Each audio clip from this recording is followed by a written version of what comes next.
So hi everyone, welcome back to my channel Filipina Life with Mia. So for today's episode, I am going to talk about things you should not do in the Philippines.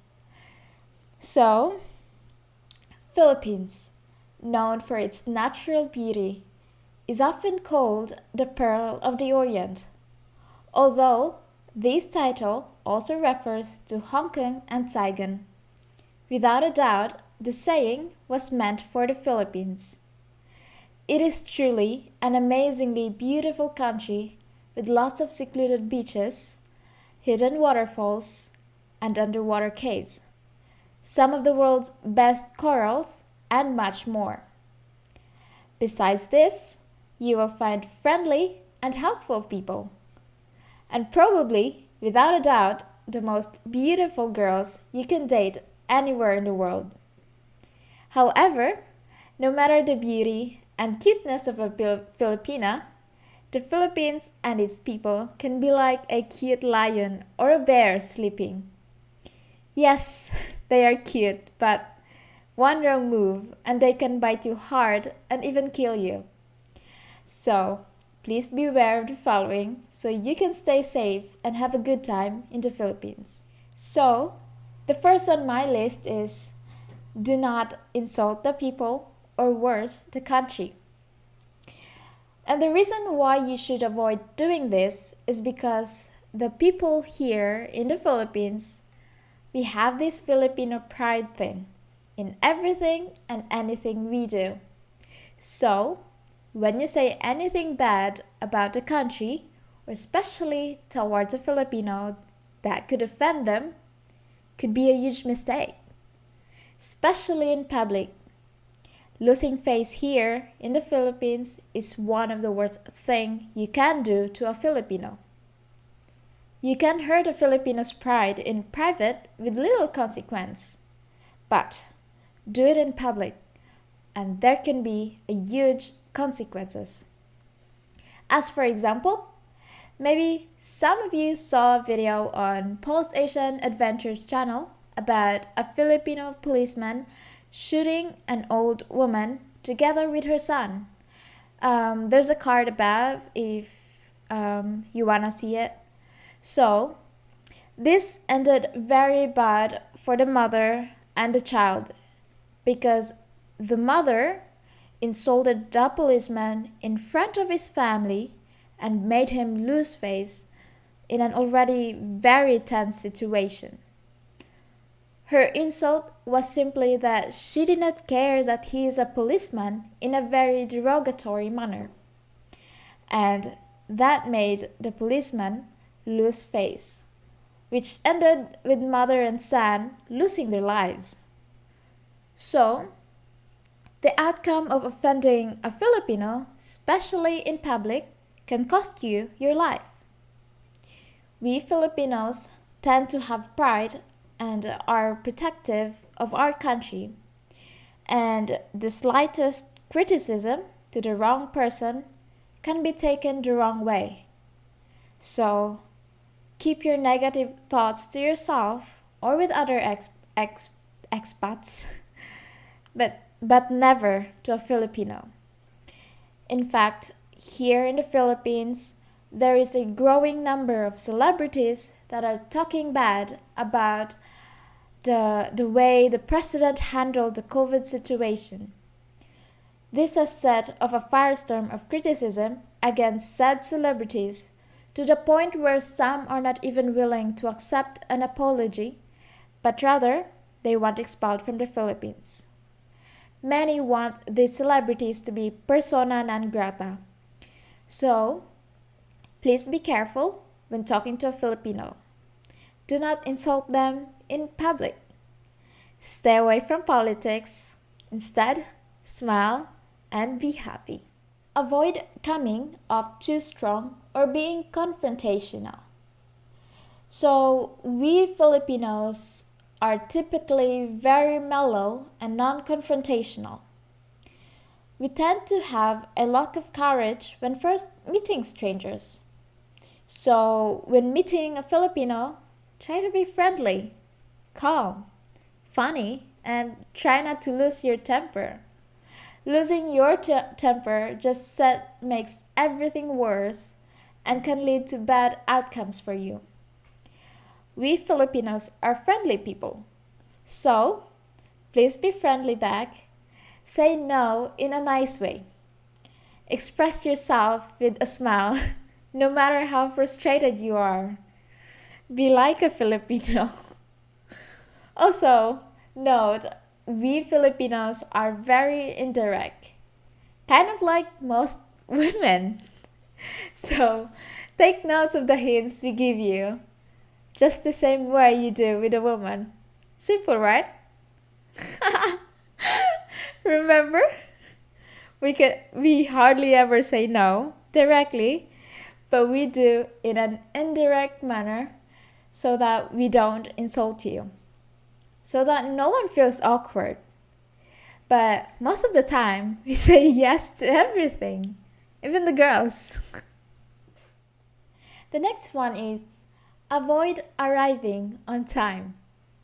So, Paul's Asian adventure is a joker, and many times when we hang and some Filipino is making an appointment and say, I will see you in 30 minutes, Paul says Filipino time or American time. And most Filipinos laugh at this because they understand exactly what he means. So please understand Filipino time, and appointments with friends are just rough estimates when they will be there. So typically add 30 minutes to the time they say they will be there. And if you are dating and gonna meet a girl, just tell her to text you when she gets there and then leave your place to meet her. Better she wait 15 minutes for you than you being frustrated and in a bad mood when she shows up. And when they say that they're coming, that's usually totally BS. What they really mean is that they're still lying down on the bed or they're still in the shower. So living here, you have to default to acceptance mode. I know that time is valuable, but here in the Philippines, many tend to waste time. Time seems irrelevant to us. As an example, before I met Paul, I was also a time waster. I would always come late to meeting my friends without a thought of how it made them feel. I was just brought up that way. But after meeting Paul, it changed. Paul always emphasizes how valuable things is. It's a commodity we cannot buy. Once it's gone, it's gone. He says every minute, every hour, every day of our life counts. You can be productive and improve your life or waste it just like another time waster.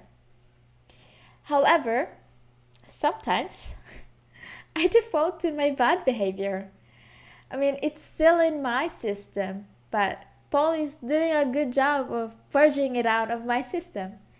It's like he is upgrading my software, as he likes to say it. So, yeah, don't disrespect the elders.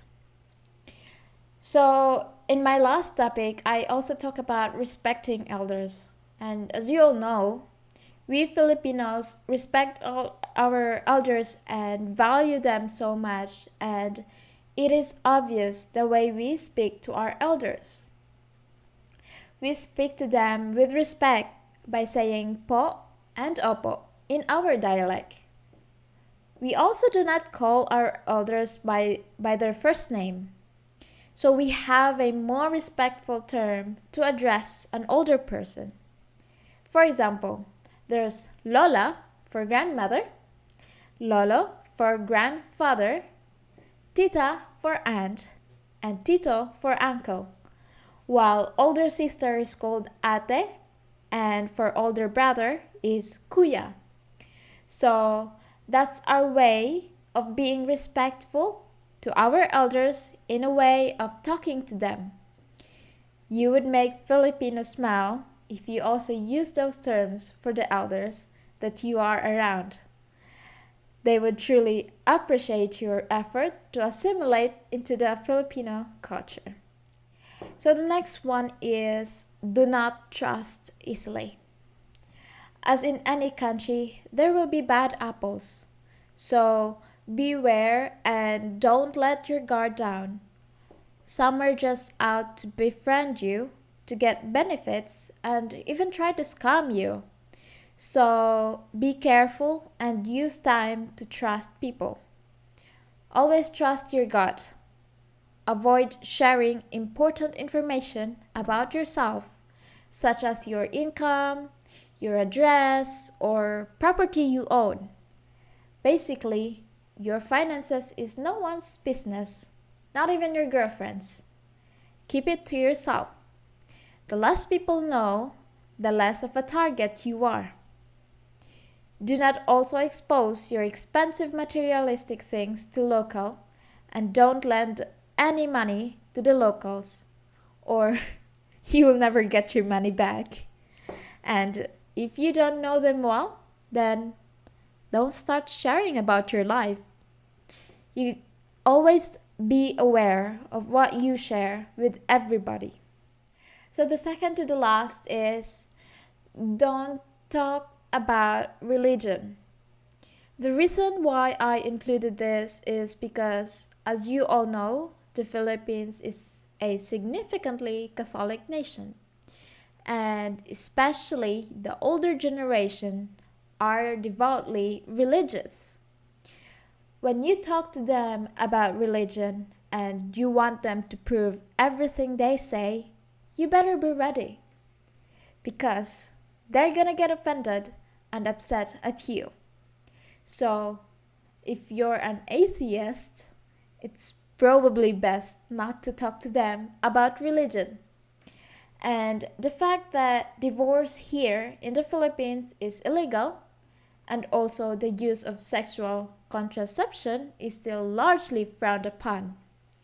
So, in the attempt to not upset pious people, do not talk about atheisms.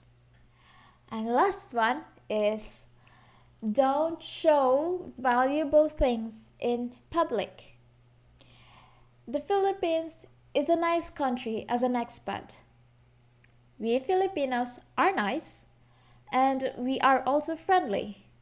But we can't deny the fact that there's some places, for example, in the crowded places in Manila, that there's some pickpocketing and snatching happening almost everywhere. Having expensive materials flashing in front of everybody can get the attention of a snatcher and can make you a target. Especially with lots of poor families, beggars roaming around, the possibility of being a victim is big. But don't get me wrong, there's also a lot of honest people. So, to avoid being a target, avoid flashing expensive materials like watch, cell phones, or wallet full of cash in front of everybody. Instead, always keep it inside your bag, or better yet, if you are bringing a wallet with money, only use a small amount of bills. So that's the end of my subject matter, and there's a lot of things that you need to avoid when it comes to the Philippines, and you just have to do your research when coming here in the Philippines, and don't come here without knowledge about anything at all. So yeah, and also thank you everyone for watching my videos and for liking and subscribing and commenting. I really appreciate it, and thank you so much. Stay safe.